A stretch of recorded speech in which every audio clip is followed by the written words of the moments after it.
Çok değerli futbol arşivi dostları. Özlemle beklediğimiz Süper Lig yaklaşıyor ve fikstür çekimi yapıldı. Bu videomuzda fikstüre kısa bir bakış attıktan sonra çekim öncesi, polemik konusu olan Avrupa maçları öncesi ve sonrasındaki lig maçlarının deplasman durumuna aydınlık getireceğiz. Süper Lig 8 Ağustos 2025 tarihinde oynanacak, ekranda gördüğünüz maçlarla başlayacak ve sezonun ilk yarısı 22 Aralık 2025 tarihinde sona erecek. 16 Ocak 2026 tarihinde başlayacak olan ikinci devre 17 Mayıs 2026 tarihinde sona erecek. Ligimizde 4 büyükleri olarak tabir edilen takımlarımızın ilk 5 haftadaki maçları bu şekilde. 5. hafta İstanbul'da bir derbiye sahne olacak. Fenerbahçe-Trabzon derbisi sezonun ilk derbisi. Yeri gelmişken diğer derbi tarihlerini ekrana getirelim. 8. haftadaki Galatasaray-Beşiktaş derbisinin ardından 11. hafta aynı anda iki derbiyi izleyeceğiz. Fenerbahçe-Galatasaray derbisi 14. haftada ve ilk yarının son derbisi ise Trabzon'da Trabzonspor ile Beşiktaş arasında.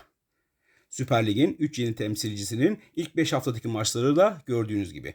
Kocaelispor'un ilk 3 haftadaki maçları oldukça zorlu görünüyor. Ve polemik konusu olan Avrupa maçları öncesi ve sonrası. Bu istatistikleri çıkartırken takımlarımızın Avrupa kupalarındaki ilk maçlarından ve inşallah finale kadar olan maçlarını baz aldık. Galatasaray, Şampiyonlar Ligi'nde toplam 16 maça çıkabilecek. Bu 16 maçın öncesindeki 8 maçı evinde, 8 maçı deplasmanda oynayacak. Bu 8 deplasman maçının 3'ü İstanbul takımları ile. Avrupa maçları dönüşü 8 kez evinde oynayacak olan Sarı Kırmızılılar 8 kez de deplasmanda gidecek. Bu 8 deplasmanın ikisi İstanbul takımı. Fenerbahçe Şampiyonlar Ligi'ne 3. eleme turundan başladığı için toplamda 20 maça çıkacak. Bu 20 maçın ilki sezon başlangıcından hemen önce. Dolayısıyla Şampiyonlar Ligi maçlarından önce 19 Süper Lig maçı oynayacak ve 19 maçın 10'u evinde. 9'u deplasmanda. Deplasmandaki 9 maçın 4'ü İstanbul takımları ile. Şampiyonlar Ligi maçları sonrasındaki 20 Süper Lig maçının 10'u evinde. İkisi İstanbul takımları ile olmak üzere 10 maçı deplasmanda Fenerbahçe'nin. Eğer Fenerbahçe Şampiyonlar Ligi'nden elenerek Avrupa Ligi'ne devam ederse bu durumda rakamlarda ufak bir değişiklik oluyor. Beşiktaş'ın maçlarına bakacak olursak tablo şu şekilde. UEFA Avrupa Ligi'ne ikinci eleme turundan başlayacak olan Beşiktaş finale kadar 22 maç yapacak. İlk iki maçı Süper Lig sezonu başlamadan önce oynayacağı için Avrupa maçları öncesinde 19 Süper Lig maçına çıkacak olan Beşiktaş 11 maçında evinde oynarken 8 maçta deplasmanda olacak. Bu deplasman maçlarının 3'ü İstanbul'da. Avrupa Ligi maçları dönüşü oynayacağı 20 maçın 7'si evinde, 13 maç deplasmanda. Bu 13 deplasmanın ise 4'ü İstanbul takımları ile.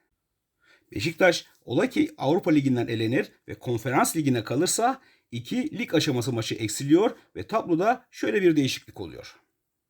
UEFA Avrupa Ligi'ne playoff turundan başlayacak olan Samsunspor ise 18 maça çıkacak. Öncesi ve sonrası maç dağılımı ekranda gördüğünüz gibi.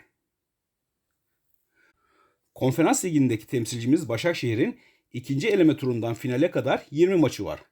Ve onun da bazı maçları sezon başlangıcından önce. Başakşehir'in tablosu da gördüğünüz gibi. Bu 5 takımımızın Avrupa maçı dönüşünde gittikleri deplasman sayılarına baktığımızda Beşiktaş serzenişinde biraz haklı gibi. Federasyonun kura çekimi öncesi açıkladığı algoritmaya en azından sonraki sezonlar için bu konuda bir kriter daha eklenebilir mi? Teknik bir konu bilemeyiz. Evet, özlemle beklediğimiz futbola kavuşmamıza sayılı günler kaldı. Sonraki videolarımızı kaçırmamak için abone olursanız ve videomuza bir beğeni atarsanız mutlu oluruz. Sonraki videomuz FIFA 2026 elemelerindeki grubumuzun en zayıf halkası Bulgaristan olacak. Futbolla kalın, futbol arşivini takip edin.